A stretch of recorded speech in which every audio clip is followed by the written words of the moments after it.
और आप जानते हो एक रिवायत में मियाँ बीवी के मोहब्बत के हवाले से सैयदा फातिमा ज़हरा की वालिदा सैयदा खदीजतुल कुबरा के जिक्र के बहाने से बयान करना चाहता हूँ, कहो मोहब्बत से सुनो। एक रिवायत में ये भी है कि हुजूर अलैहिस्सलाम सफर में है और सैयदा खदीजतुल कुबरा बीमार हुई और मेरे आका ताजदार मदीना सल्लल्लाहु तआला अलैहि वसल्लम मक्का मुकर्रमा आए नहीं थे और सैयदा खदीजतुल कुबरा ने पर्दा कर लिया। बाज रिवायतों में है कि हुजूर शहर में ही थे मगर घर पे मौजूद नहीं थे और बाहर दूसरी रिवायतों में है, कई रिवायतों में है कि शहर से बाहर थे। बहरहाल जो भी हो, मगर सैयदा खदीजतुल कुबरा ने अपनी बेटी सैयदा फातिमा ज़हरा को अपने बाबा का ख्याल रखने की वसीयतें की और उन वसीयतों के साथ साथ पता है क्या वसीयत की? अल्लाह अकबर। आपका दिल अगर ईमान वाला है तो तड़प उठेगा। सैयदा खदीजतुल कुबरा कहती है मलिकतुल अरब है, इतनी तय्यब और ताहिर है कि मक्के वाले कहते थे कि हमें अगर कोई बड़ी दोपहर ये कह दे कि आज सूरज छुट्टी पे है तो हम सोचेंगे उसके इस सवाल पर, मगर कोई हमसे ये कहे कि खदीजतुल कुबरा ने गलत काम किया तो हम सोचेंगे नहीं, क्योंकि वो कभी गलत काम करने वाली औरत थी ही नहीं। इतनी तय्यब, इतनी ताहिर और उस मुआशरे में इज्जत पाने वाली और मोहब्बत कितनी करती है मेरे आका से। हुजूर गा ही रहा है और हुजूर के इंतजार में घर से बाहर रास्ते पे सड़क पे धूप में खड़ी रहती है। मक्के की सोसाइटी वाले कहते हैं खदीजा घर में चली जाओ, तुम्हारे सरताज तुम्हारे महबूब आ जाएंगे जब वक्त होगा। अल्लाह अकबर। खदीजतुल कुबरा कहती कि मेरे सरताज पहाड़ी उतर के धूप में चल के आ रहे हैं और मैं घर की छांव में कैसे बैठ सकती। ये मोहब्बतें हैं, हमने पढ़ी ही नहीं साहब मोहब्बतें। हम तो जेठालाल में अपना वक्त बर्बाद कर चुके, हमने तो मोबाइल में सारा टाइम खर्च कर लिया और रहा एक सीखने का मौका, तकरीर हमने उसमें देख लिया पे कौन सा मौलाना ज्यादा ताकतवर है, चलो लड़ा के देख लेते।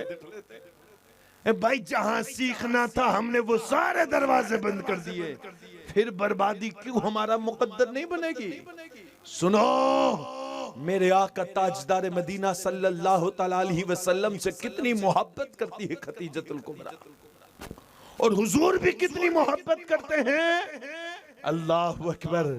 कि जब खदीजतुल कुबरा बीमार थी तो हुजूर ने फरमाया खदीजा तुमने जिंदगी भर मेरी खिदमत की, मेरी सेवा की, मेरे घर को घर किया। खदीजा तुमने कभी अपनी ख्वाहिश, अपना सपना, अपनी सोच को बयान नहीं किया। बताओ अगर कोई तुम्हारी ख्वाहिश है तो मैं पूरी करूं। खदीजतुल कुबरा कहती है या रसूल अल्लाह मेरी कोई ख्वाहिश नहीं, बस मेरा सपना तो ये है कि मैं आपके चेहरे का दीदार करना चाहती हूँ। ये है मोहब्बतें। सैयदा खदीजतुल कुबरा अपनी बेटी को सैयदा फातिमा ज़हरा सलामुल्लाह अलैहा को कहती है सैयदा अल्लाह अकबर जब तुम्हारे बाबा आए ना तो उनका ख्याल रखना, मेरे बाद तुम्हें उनकी सारी जरूरतों को समझना है।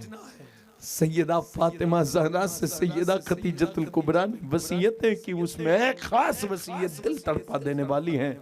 सैयदा खदीजा कहती है फातिमा अपने बाबा से कहना कि जब मुझे दफन करने लगे ना तो मेरे लिए कफन अपनी मुजम्मिल वाली चादर बना दे,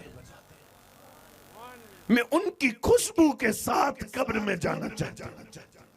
हाय हाय खुशबू के साथ कब्र में जाना चाहती हूँ। अल्लाह अकबर। जब मेरे आका अलैहिस्सलातु वस्सलाम घर आए, अपनी प्यारी दुलारी अपनी ज़ौजाए मोहतरमा का विसाल मुबारक मेरे आका को इतना रंज में डाला कि मेरे आका ने उस साल का महीना आमुल हुज़्न रख दिया। वो इतना दर्द वाला साल मेरे आका मौला सल्लल्लाहु अलैहि वसल्लम फरमाते हैं कि मेरी जिंदगी का सबसे बड़ा दर्द वाला साल ये था। मेरे आका व मौला को जब सैयदा फातिमा ज़हरा ने वसीयत सुनाई अपनी अम्मी की और कहा बाबा अम्मी की ये वसीयत थी कि जब मुझे दफनाया जाए तो किसी मक्का के कफन में नहीं, मोहम्मद अरबी की मुजम्मिल वाली चादर में दफनाया जाए। मैं उन चादर की खुशबू को कब्र में लेके जाना चाहती हूँ। सुनो, मोहब्बत का जवाब सुनो। मेरे आका ने वफा के बदले में क्या वफा दी। अल्लाह अकबर। मेरे आका की चश्मा ने नबूवत आंसुओं से तर है। मेरे आका कहते हैं फातिमा तुम्हारी वालिदा ने सिर्फ मेरी चादर मांगी, अगर तुम्हारी वालिदा मोहम्मद अरबी का चमड़ा मांगती ना तो चमड़ा भी मुझे निकाल के रख देना चाहिए, क्योंकि तुम्हारी माँ ने मोहब्बत का वो सबूत पेश किया। आज पता है आज औलाद माँ बाप की वफादार क्यों नहीं? क्योंकि माँ ने बाप के विरोध की सारी बातें औलाद को सिखा के रखी है। और जब ये बेटा बड़ा होता है तो बाप का कहना नहीं मानता, आस्तीन चढ़ा के बाप से कहता है तूने मेरी माँ के साथ क्या किया था, अब मैं तेरे साथ भलाई करूं। इस तरह तरबियत का सारा निजाम दरम बरम हो गया, क्योंकि हमने अपना आइडियल पिक्चर में नाचने वालों को बनाया। अगर अपना रोल मॉडल हम रसूलुल्लाह सल्लल्लाहु अलैहि वसल्लम के घर वालों को बनाते, हुजूर के वफादारों को बनाते, तो हमारी जिंदगियों में नफरत न होती, हमारी जिंदगियों में गंदगी न होती, हमारी जिंदगियों में मोहब्बतें होती।